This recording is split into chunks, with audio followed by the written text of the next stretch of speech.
la température, élévation du niveau des mers, acidification de l'océan. Aujourd'hui, le changement climatique amplifie les phénomènes extrêmes. Trouver une solution pour minimiser l'impact sur les zones côtières est devenu une priorité. C'est pourquoi le Maroc, qui accueille la COP22, met en place 3 initiatives complémentaires, parmi lesquelles la ceinture bleue consacrée aux enjeux liés à la pêche.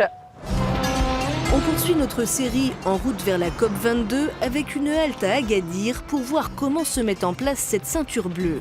Un projet inspiré des recommandations de la FAO, l'Organisation des Nations Unies pour l'alimentation et l'agriculture. L'objectif, encourager une pêche durable sur l'ensemble de la chaîne de production pour permettre aux ressources marines de se renouveler en respectant les écosystèmes et pour les bateaux, limiter leur consommation d'énergie et leurs émissions de CO2. Le Maroc utilise maintenant un système de surveillance des navires de pêche par satellite, le VMS.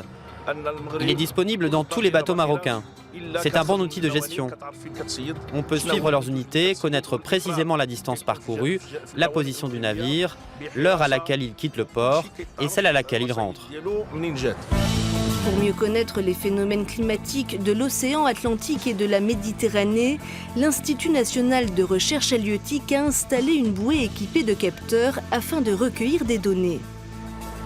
Nous avons l'ambition de renforcer et d'améliorer et de mettre en place un système d'observation côtier marin. Au Maroc, nous avons commencé par l'installation d'une bouée océanographique et météorologique au large de Dakhla et nous ambitionnons d'installer tout un réseau dans la région nord-ouest africaine avec nos pays partenaires. Et pour pallier les effets de la surpêche, le projet mise aussi sur une aquaculture durable en développant des systèmes d'élevage en milieu fermé. Notre objectif est de développer et renforcer l'aquaculture. Elle a un potentiel de développement très important. C'est le secteur halieutique qui connaît la plus forte croissance ces dernières années. Toutefois, notre objectif est qu'il y ait un développement durable.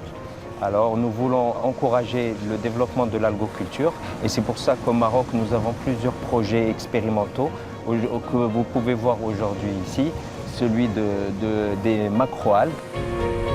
Les mers et les océans recouvrent les 2/3 de la planète, un environnement fragile mais qui n'a pas encore dévoilé toutes ses possibilités.